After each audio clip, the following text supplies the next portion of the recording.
Images like this show the chaotic withdrawal from Afghanistan in August 2021. This week, the Biden administration released its review of the exit, if you can call it that. They blame their predecessor and say it wasn't chaotic at all. For all this talk of chaos, I just didn't see it, not from my perch. At one point during the evacuation, there was an aircraft taking off full of people, Americans and Afghans alike, every 48 minutes.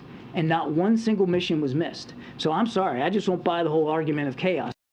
Yeah, okay. Our next guest served 8 tours in Afghanistan and is the author of Saving Aziz, which details his personal rescue efforts during the U.S. withdrawal from Afghanistan. A personal hero, Chad Robichaux, joins us now. Chad, welcome to the show. Real quick, react to what Kirby said there about chaos. He didn't see it from his perch. You know, I mean, when you got mothers throwing their babies over the wall to not become terrorists or not become a sex slave for the rest of their life, that is chaotic. When you have people getting their limbs cut off in the street, people getting executed in the street, when you have 13 of our service members die, when you have $80 billion, so to said, of equipment left behind, 1,000 Americans left behind, 80,000 of our allies left behind, and 20 million women and children being left to be sex slaves to the Taliban. I'd call that chaotic. But it's no shocker when the Biden administration or press secretaries lie to American people. But to have a former U.S. Navy admiral do so is a national tragedy. This guy, you know, John Kirby, doesn't represent the veteran community, and he's a long way from his oath to serve the people. Yes. Since he retired, he's had 7 jobs. 3 were for the Obama administration, for President Obama. 3 were for President Biden. And he was also a military and diplomatic analyst for CNN. His loyalty is not to the American people. His loyalty is to protect the corrupt politicians of Washington, D.C.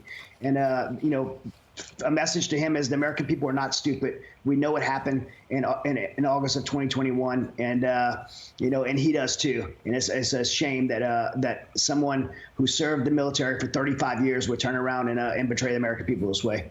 Chad, I read this 12-page report, and I can't lie to you. I got bored reading it because I couldn't believe much of any of it.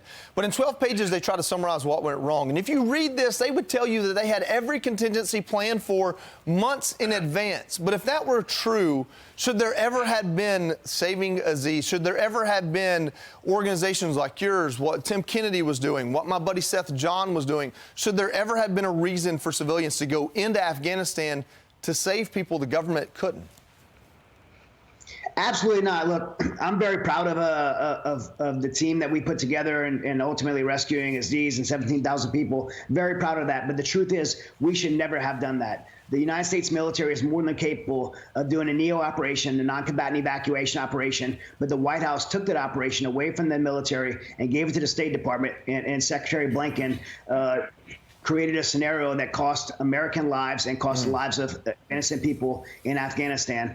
This withdrawal was advised to the president not to do it by his generals, by his intelligence committee leaders, and he did it anyway. He did it for political reasons, and it cost lives. And now the world is a much more dangerous place because of it. They know it. This report is only being done to cover up the tracks of the White House and President Biden, and no one's buying it. Chad, you're the absolute epitome of once a Marine, always a Marine. It's a pleasure. It's an honor to share the EGA with you.